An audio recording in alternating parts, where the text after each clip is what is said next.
আমাদের সেই প্রতীক্ষিত ব্যক্তি জনাব হাসনাত আব্দুল্লাহ সাহেব। জনাব হাসনাত আব্দুল্লাহ সাহেব। আসসালামু আলাইকুম ওয়া রাহমাতুল্লাহি ওয়া বারাকাতুহু। ওয়ালাইকুম সালাম ওয়া রাহমাতুল্লাহি ওয়া বারাকাতুহু।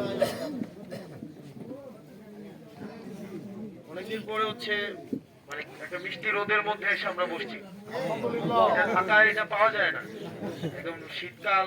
আগে এটা আমরা যখন বেড়াইতে যাইতাম ঈদের ছুটিতে নানার বাড়ি বা দাদার বাড়িতে, তখন দেখা যেত ঈদের ছুটিতে ডিসেম্বরের শেষে এরকম করে রোদ পোহানো।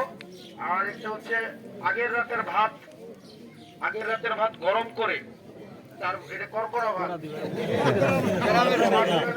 জি হ্যাঁ, পছন্দ আপনার? করকরা ভাত আর আগের রাতে রান্না করে রাখা শীত তরকারি গুঁড়া মাছ দিয়ে। জি খাইছেন না আপনারা? আপনারা মনে খান না এসব? খাইছি খাইছেন? জি দৈন্যবাদা দিয়ে পরিশুটকি দিয়ে না? এটা অসাধারণ, তাই না? ওইটাকে সব পরিবেশে খাওয়া যায় না, খাইতে গেলে এরকম একটা পরিবেশ লাগে। তো যাই হোক, আপনারা সবাই এই পরিবেশে সবাই একত্রিত হয়েছেন। আপনারা অনেকে কৃষিকাজের সাথে জড়িত ছিলেন না? কৃষিকাজ তো করছেন একটা জি সময়। জি জি আপনারা বাড়িতে লাউয়ের চারা লাগাইছেন কখনো? লাগাইছেন না?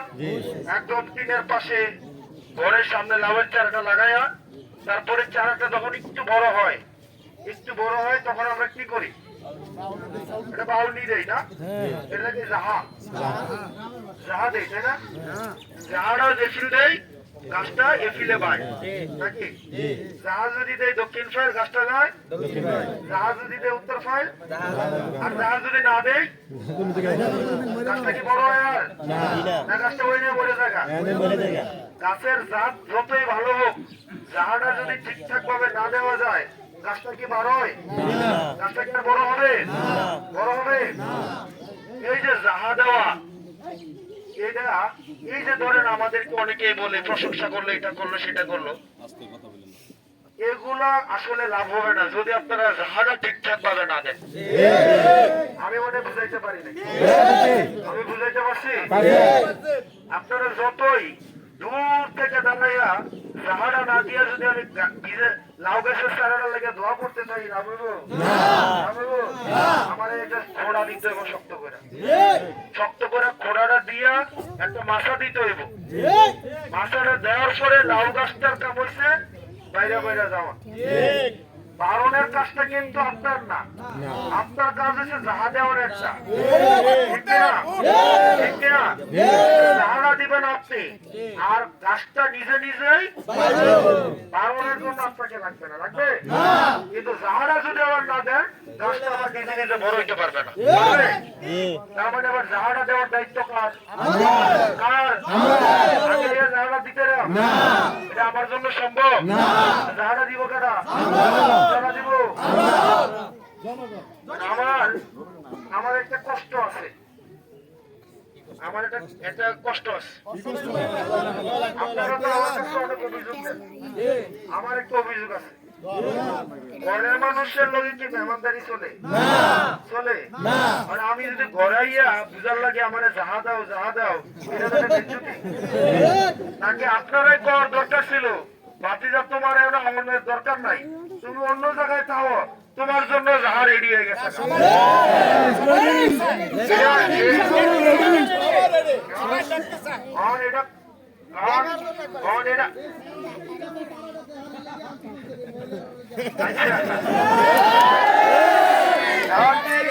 এমনকি জাহাটা কি আমি রেডি করবো নাকি আপনারা রেডি হয়েছে?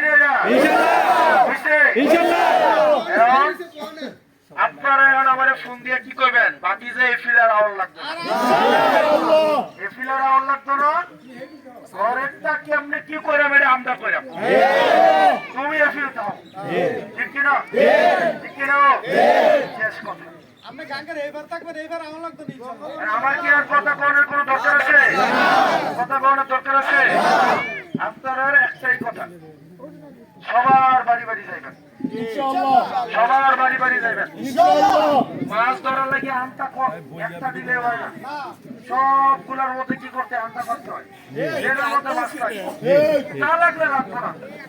কি হোক এখন আপনারা মাছ ধরছেন, তারা মনে ধরে নাই।